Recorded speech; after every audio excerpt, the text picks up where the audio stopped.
Sugar 400 to 500 ఎంత ఎక్కువ వచ్చినా కానీ నో ప్రాబ్లం, భయపడడం అవసరం లేదు. జనరల్లీ ఆయుర్వేదిక్ గురించి నేను చెప్తున్నా. ఆయుర్వేదిక్లో నా దగ్గరలో కూడా మెడిసిన్స్ ఉంది ఆల్రెడీ.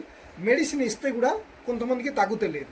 తగ్గలేకపోతే కారణం ఎందుకంటే మెయిన్ అక్యుప్రెషర్ పాయింట్ మనం చెకింగ్ చేద్దాం. అక్యుప్రెషర్ పాయింట్ ఎక్కడ? కాలు. మెయిన్ కాలు అక్యుప్రెషర్ పాయింట్ మనం ఆయుర్వేదిక్లో చెప్పాము. అది ఏమిది? వేపాకు. మన ఆయుర్వేదిక్లో సర్వోత్తమైన ఆకు ఇదే. వేపాకు ఏం చేద్దామా? మిక్సింగ్ చేద్దాం. ఇదే గ్రైండింగ్ చేసా వేపాకు.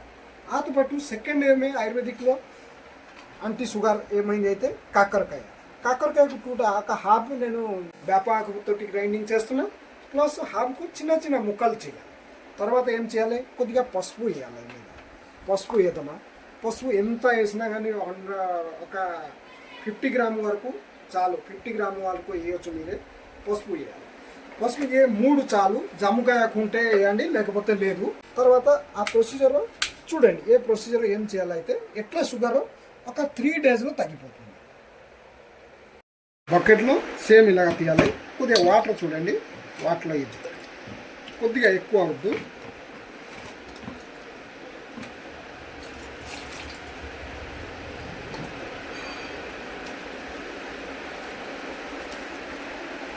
మరి కొద్దిగా వాటర్ లైట్గా వేయవచ్చు.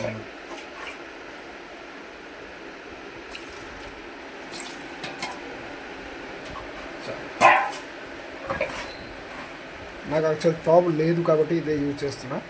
ఇది మనం 1 అవర్ చేయాలి. 1 అవర్ చేస్తే మీకు జాయింట్ పెయిన్స్, షుగర్, బీపీ, మొత్తము చర్మ రోగం, లెదర్ ఉన్న ఎన్ని ఇన్ఫెక్షన్లు వెళ్ళిపోతుంది. కరెక్ట్ 1 అవర్ చేయాలి.